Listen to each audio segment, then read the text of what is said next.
Yeah, may Allah bless our children and bless their parents.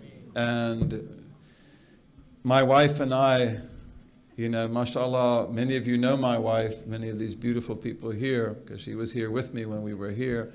We've been married for 41 years, mashallah. And she has been one of the pillars of my life. I wouldn't be able to do very much without her. You know, but we were actually saying, it's so nice to be old. We were saying that after our daughter called with one of her problems. Our children. And we said, it's so nice to be old. You know, grandmother and grandfather, right? I don't envy you. I don't envy you because, you know, that's a difficult road. But one of the things that I have been taught and that I truly believe is that the greatest thing of all, you want your children to grow up loving Islam. You know, we have a beautiful brother here right now who has 11 children and 28 grandchildren. And I've known him for 30-some years. You know, and he was telling me tonight that, you know, mashallah, all of his children are in Islam. They live and breathe Islam, and his grandchildren as well, and they love to pray. Okay, what's the secret? And what I was taught and what I believe and what I know is true of this brother is that the husband and wife love each other. The husband and wife stand by each other. There's a poet who says, my mother and father are two streams that come together in my heart. So one of the main things that we can do as mothers and fathers to help our children is to love each other as husband and wife. And that's why, and I know also that we live in a time in which marriage is often very difficult. And I don't want to discourage anybody by talking about that ideal, which a lot of us find very difficult to reach. But that's something we have to understand, that when the husband and wife disdain each other, look down on each other, and this happens a lot. They don't love each other, they don't want to be around each other. That abuses the child.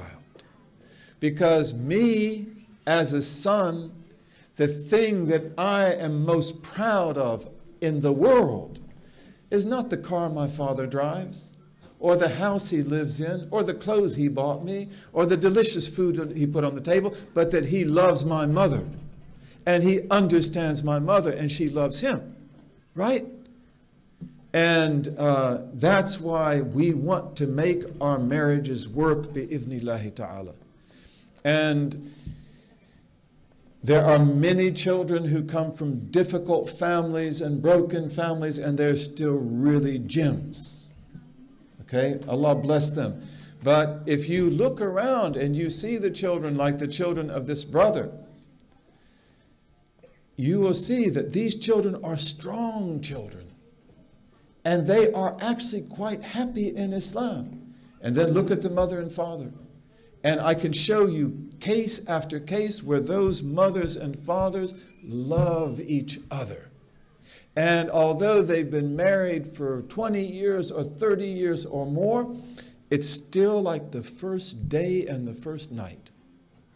That is one of the greatest gifts that Allah can give us. May Allah give that to all of us. Okay, and then the children will inherit that from you. But when you raise children, you know, be ready for the rodeo, right? Be ready for it, because children, even if you do love your husband, or if he loves you, when they get to a certain age, they often don't want to hear a thing you have to say. And they want to say the empowering word, no. I'm not going to do that. So that's a hard thing to go through. It's a very hard thing to go through. And here, it's like bring the children up well, give them lots of love, And the most important love that the mother and father give their children is the love the mother and father have for each other. And also other things as well. Dhikr, remembering the name of Allah. You know, the angels that carry the throne. Do you know how big the throne of Allah is? Do you have any idea? You take the first heavens, which are the ones you can see, and if you were to put them in the second heaven, the first heaven, which is this huge heaven you see above us, would be like a coin, a ring that is thrown away in a desert. And the second heaven, in the third heaven, is like a coin thrown away in a desert.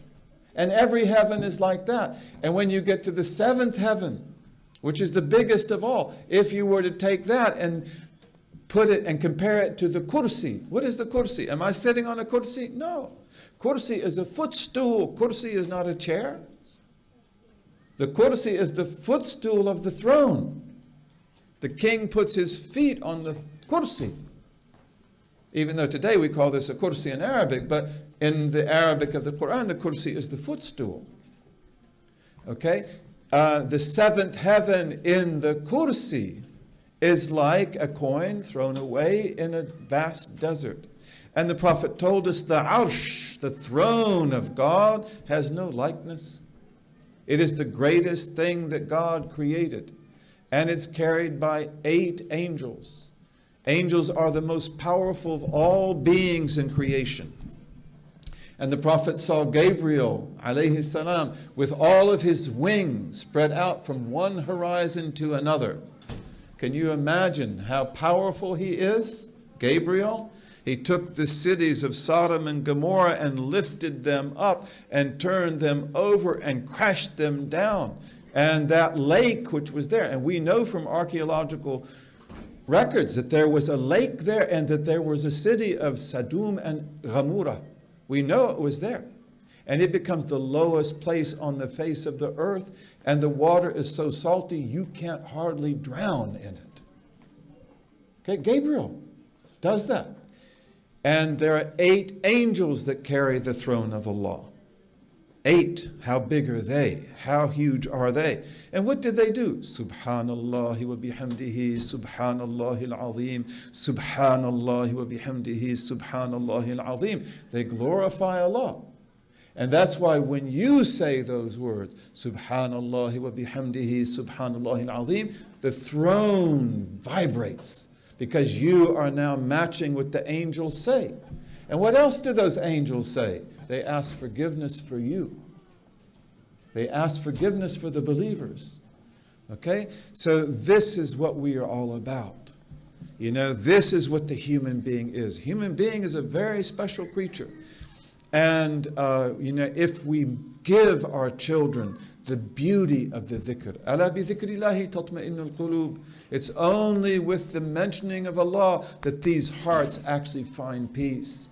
Then it's like giving them a rope and they will go a little bit this way, a little bit that way, but they'll come back, bi-idhnillahi ta'ala.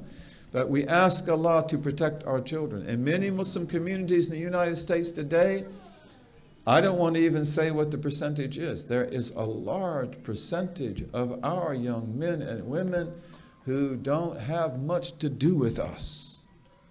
Okay, and that's not good. That's not right. We have to turn that around. We have to be merciful, bi-idhnillahi ta'ala.